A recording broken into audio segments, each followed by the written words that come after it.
เออท้องผาคือสูงเมฆกับบหลายพี่น้องสบายดีตอนเช้าพี่น้องตอนนี้5:40กว่านาทีข้างกดเขาแล้วมักสิไปกวดเบิ่งเขาเบิ่งน้ำก่อนพี่น้องอบเวลามือจักว่าออกงอกแล้วว่าจักโอ้ยอังเนี่ยก็สิเขาน้อยเดียวหนึ่งก็สิปั่นกะก็สิบปั้นผัดก็สิบปั้นผัดเขาผัดกองไว้หึงบัดนี้เขากระโบแห้งแน่พี่น้องยังมันออกงอกออกยังกวดมันก่อนออกงอกก็จักเป็นได้เฮ้ยโอ้ยได้เปียกบ่เขาไม่ได้เปียกแล้วถาออกตากแล้วถาปั่นบัดเดียวบ่หรือไงปั่นเบาหรือบ่ได้ปั่นพอดีกระเทินเข้ามาน่ะเนาะบัดมันแห้งวิทย์พายุเลยยังออกมาตากเนาะโอ้นี่มันก็แห้งเลยนี่นะเบิ่งดูฮะมันบ่ได้เปียกดีนะว่าง่ายกะถาปั่นบัดเดียวเนาะมันอยากโหลดเข้านี่เล่นนี่นะน้อยเดียวหนึ่งตั้งน้อยเดียวบ่พอ10 นาทีถึงแล้วแหละจะบอกเขาแล้วบอกแล้วก็สิบอกมันบ่ยากดอกว่าบ่ได้วันที่16ค่ะวันที่19แห้งนะหาเด็ดนี่เข้าเก้าวันนี้นะคงที่คนบกกองใส่กับไข่เนาะหาใหม่มาห้องขึ้นบัดนี้นะลังเถื่อพ้นเอ้าก็ห้อง3 ลำจะห้องไว้แล้วกองวันนี้ปกมาพี่บัดนี้มันหนักต่ำได้นี่นะเอาเพื่องห้องใส่ละลายอีกยุเอาเพื่อออกเอาออกตัวมันอันนี้มันสิพาหมูอันนี้ได้นี่นะ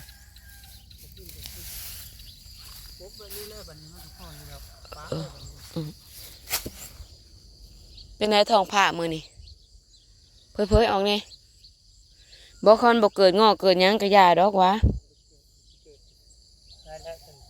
เพื่อออกหมัดได้มันอันนั้นพอต้องไปมันมีหมัดตัวโบแหงค่ะเด้หมัดอันขึ้นงอแต่งัวแล้วยังว่าเดี๋ยวนี้นะงัวนี่แม่ไปเลี้ยงมันหิวหยาแล้วเลยไปเลี้ยง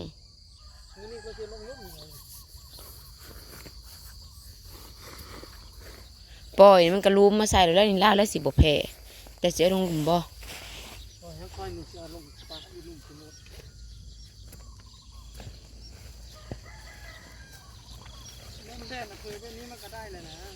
คันมันแดดนะมันหักบ่มันตกหนาวนี่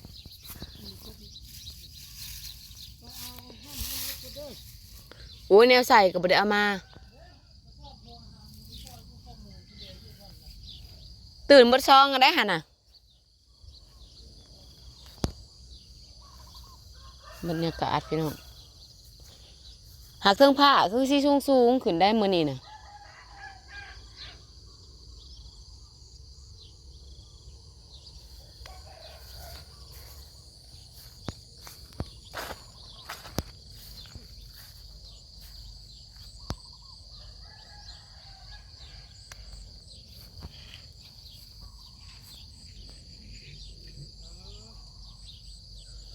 มาเบิ่งข่าวฮะบัดแนมมาทางนั้นบัดอย่าคือพ้นสีตก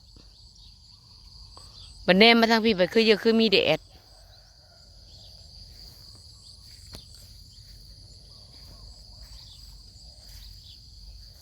ขนำบกเขามันก็บอกไปยั้งหน่อยหากโทษแต่ยังมันอ่ำกันละโดนแล้วมันก็สิออกคือว่าได้ขนาดบ่เพยออกขนาดบ่เพยออกบ่มีน้ำมันก็ออกงอกคือว่าและเขาอยู่ในหมัด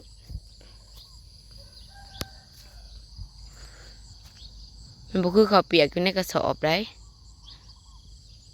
เขาเปียกอยู่ในกระสอบบ่แล้วมันก็แห้งกระทอแต่ว่าบัดถ้าไปซีกินแล้วมันสีดำเท่านั้นเขาอยู่ในอันหมัดนี่ถ้ามันอบกันลายนี่โดนลายมันก็สิออกงอกคือว่าพี่น้องมันอยู่ในหมัดมันนะเพราะว่าเฟืองมันก็มีความสุ่ม มาโอบกับความร้อนอีกบัดนี้ เห็นบ่เฮาแซ่กระปูกนะยังมีแต่อันจุ่มน้ำเลยขึ้นมาอบเอามันยังออกคิดสนั่นแหล้วพี่น้องบ่จ่อยเอางัวปบอันปบเขาอีกละเพยออกใส่ลมแบบสีมันก็สิโอเคนี่นะเขาใส่เนื้อปั่นไปเบิ่นบาทเดียวกับ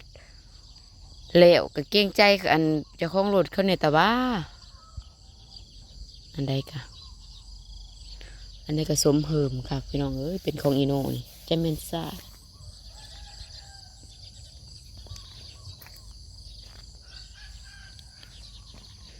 ปาลงไปหลอกบนเขาเลยปะ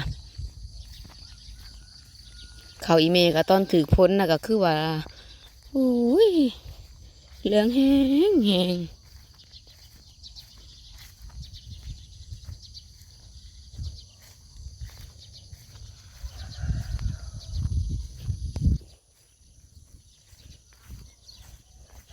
บักเถิกลงมาเฮ้ยเฮ้ยเฮ้ยเฮ้ยเฮ้ยมันก็แห้งอีรีได้ของอีเมนะเขายายนะพี่น้องในกล้องนะเห็นกระเตกอย่าคือว่าก้อยแห้งเลยดำบัดเขาคอยกะตัวซุกตัวบ่ออันนี้จักอีหยังมันต้องเกี่ยวของยายและก่อนนี่ของเฮานี่ยังบ่ทันได้พอเกี่ยวซ้ำพี่น้องแบบว่าจักสิว่าแนวใดดิบะหมี่ผัดกรอบบางอันผัดบางอันผัดยังบริสุกยังเขียวอยู่ของยายนี่เรียบร้อยแล้วของยายนะตัวนี้เห็นก่อยแล้วนี่โอ้ตัวนี้เห็นก่อยแล้วทิศนี้ได้เกี่ยวหายายบะหมี่จนบ่มีจนอันนั้นแหละบัดของเฮาอีกมานี่ของเฮากันถึกน้ำหมอกก็คือยังเขียวกันถึกแดดแกมันก่อยคือกันจักเป็นอะไรออกบ่สม่ำเสมอเขากะขั้นสิว่าดำทีกะน้องพี่น้องจักสั่งสิว่า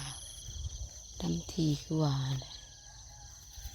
ดำทีเด็กกลางดำห่างแล้วห่วงคือเพิ่นว่าไอ้ลิบ่เจ้าเลย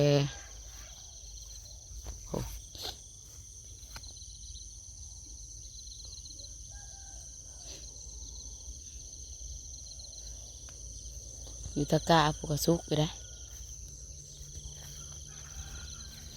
มันทีอีลีได้เนี่ยของห้ามันสิได้จ้างอีกเทื่อหนึ่งมันสุกพร้อมกันอะไรจังจ้างอีกเทื่อหนึ่งจังสิเดี๋ยวว่าไปเลยพี่น้องแค่เป็นสั้นนี่บ่ได้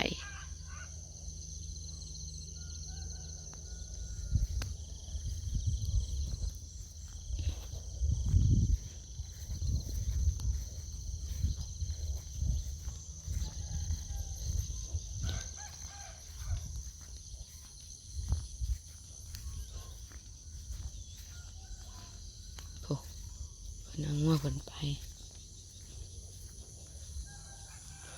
เข้าว่าที่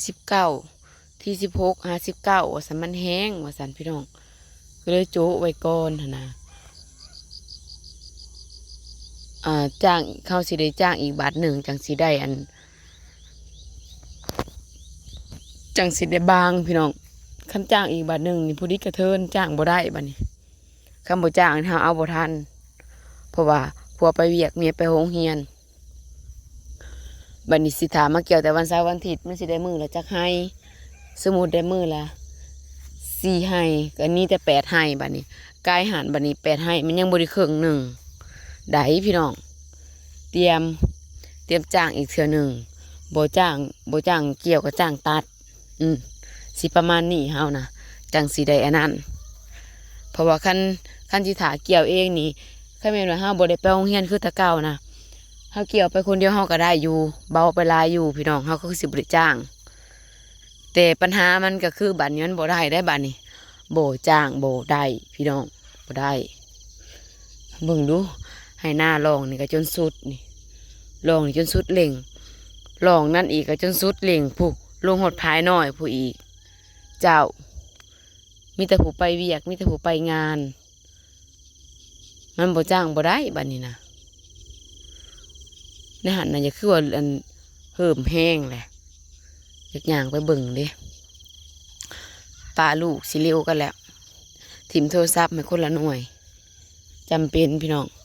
คันบ่ให้ลูกเบิ่งจักดีกับแม่บ่ได้เฮ็ดเวียกมันแอบหลังจากเฮาเฮ็ดเวียกแล้วเฮาก็บ่ได้ให้เบิ่งดอกยั่วเอาแอบอันนี้ก็เขายิงแม่นี่ก็ถึกพ้นแห้งสุกแห้ง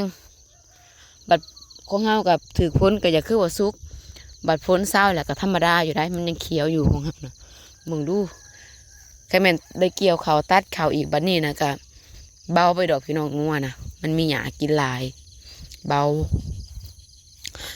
คันได้ปล่อยงัวนี่ก็คือสีหลงใจไปอีกบาทหนึ่งพี่น้องอดเอามาทางนี้ก็ลงบ่ได้คือเก่ามันคายนะมันคายแข็งพี่น้องมันคายแข็งคายคาสิขึ้นไปหาเมียนบอลเมียนทีได้จักหน่อยนี่ลูกก็ตื่นมาแล้วมันมาทางนี้ผัดอยากคือซุกแห้งของเฮานะจักสิเอาจังได้ดีพี่น้องดำทีจนบ่ได้เขาโอ้ยนี่แหละเพิ่นว่าอยากได้ลายได้ทอกออยากได้น้อยได้ทอโปมือผู้ป้าตัวโพดโพผูกงัวตัวใดนอนมากินกระดอกกระเดียแท่นี้นะกินจนสิเบิดไห้โอ้ยอุกอ่างน้ำผู้ผูกงัวบ่ได้มีอันคิดไหลคิดเบอร์คันผูกเลยมันให้เสียหายโลดได้จะว่ามากินกระโดดแต่จนสิเบิดไห้พี่น้องผูกง่วนนะบ่ได้คิดไล่ได้สมพลนะบ่แม่นย่องตัวเองเฮานี่ผูกกกหนึ่งเฮาก็ยังบ่ให้กัดมึงดูนี่นะนี่ผูแถวนั้นก็สุกก่อนได้แถวน่ะเพราะว่าพอรำแถวนั้นก่อนแถวนี้กับพี่ตั้งแต่พี่ลงปะสุดผูมานี่อีก2 ไห้ลงไปหันอีกในกลางหันก็ยัง2 ไห้ได้พี่น้องหักของเฮาน่ะมันพายมันเบิดแล้วมันคือแบบว่ามันบ่อนเฮาได้เข่าเบิดแล้วเลยได้พี่น้องมันเลยจะคือแบบว่ายังหลายอยู่แต่แบบบ่อเข่าเฮามันไปแล้วเลยเข่าเฮาบ่ได้หลายแล้วมันแบบจะคือแบบว่าจักแนวใดบุถ้ารุ่นเบิ่งว่ามันแล้วพุ่นแหละจังไดก็ฝากเบิ่งฝากส่งฝากเป็นกำลังใจหน่อยเด้อพี่น้องมื้อนี้ก็แดดให้นี่ก็ยังไข่ฝากเบิ่งฝากส่งฝากเป็นกำลังใจส้มคลิปแต่ต้นจนจบบอกขามโฆษณาให้หน่อยพี่น้องพบกันอีกคลิปใหม่เด้อเพียงเด้อลงมือละคลิปกระทั่งยากพี่น้องคำบอกยากถ่ายตอนมือสาวนั่นนี่ละกันแล้ว